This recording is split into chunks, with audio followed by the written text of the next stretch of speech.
Welcome to ஆகா சமையல். இன்னைக்கு ஆகா சமையலில் நம்ம கீ மைசூர் பாக் செய்ய போகிறோம். கீ மட்டுமே வச்சு மைசூர் பாக் செய்ய போகிறோம். ஆடிப்பருப்பு ஸ்பெஷல்.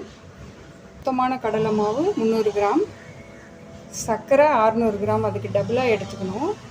நெய் பாருங்க, வீட்டில் காய்ச்சின நெய், அது 1/2 லிட்டருக்கு மேலே வேணும். ஏன்னா நம்ம கீ மைசூர் பாக் தான் செய்ய போகிறோம். ஃபுல் அண்ட் ஃபுல் கீ தான் யூஸ் பண்ண போகிறோம், வேறு எதுவும் யூஸ் பண்ணுறதில்ல. தண்ணி வந்து 400 ml மட்டும் எடுத்துருக்கேன். தண்ணி அதிகமாக இருக்குதுன்னு யோசிக்காதீங்க, அப்போ தான் கடலை மாவு வெந்து அந்த பச்சை ஸ்மெல் இல்லாமல் இருக்கும். 4 பொருள் தான். வாங்க எப்படி செய்கிறதுன்னு பார்க்கலாம். இப்போ இந்த சுத்தம் பண்ண கடலை மாவில் நம்ம நெய் விட்டு கலந்துக்கோங்க. ஃபஸ்ட்டு கொஞ்சம் கொஞ்சமாக நெய் விட்டு கலந்துக்கோங்க. ரொம்ப தண்ணி கலந்துட்டு போகணும்.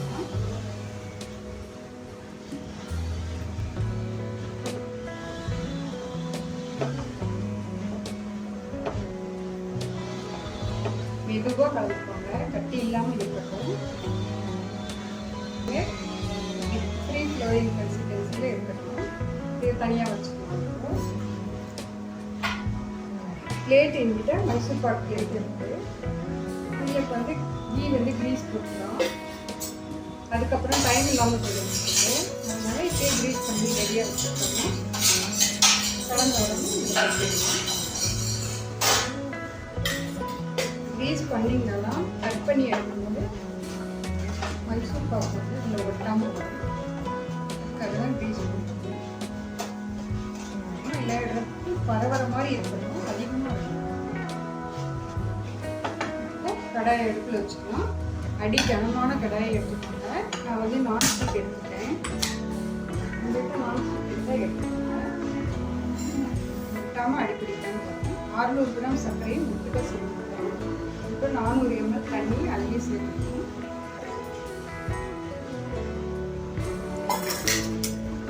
பாத்திரம் சூடானதுக்கப்புறம் வடி கைவிடாமல் கிளறணும்.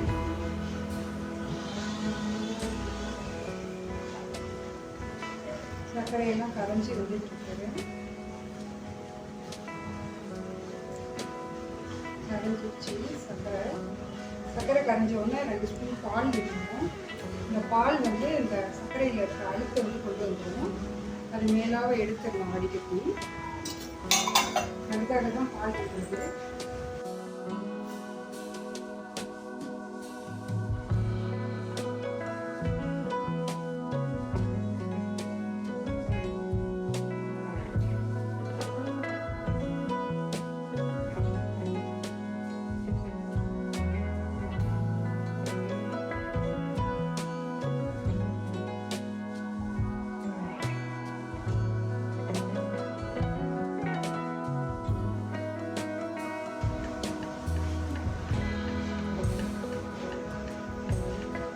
கைவிடாமல் கிளறணும். சைடில் இருக்கிறதுலாம் எடுத்துக்கணும். அடி கனமான பாத்திரம் வச்சுக்கிட்டோம்னா அடிப்பிடிக்காமல் இருக்கும்.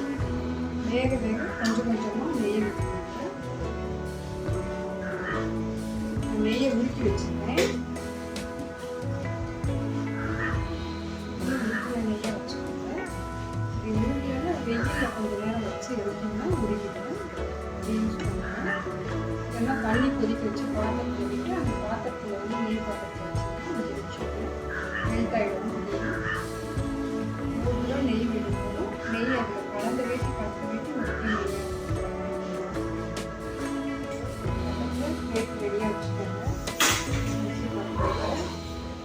நல்ல மாவு வேகிறதுக்கு இடம் கொடுங்க. அப்புறம் வேகணுங்களா, இல்லைன்னா பச்சை வாசம் இருக்கிற மாதிரி இருக்கும். பொறுமையாக கிளறிக்கோங்க. அடுப்பும் பொறுமையாகவே இருக்கும். அடிப்பிடிச்சதாமல் பார்த்துக்கோங்க.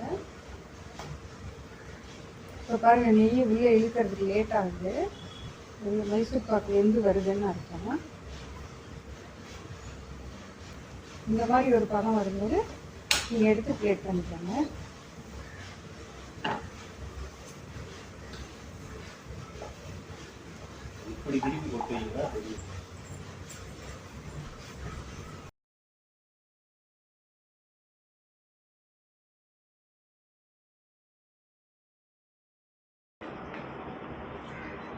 நல்லா ஆற வச்சு கட் பண்ணி எடுத்துக்கோங்க.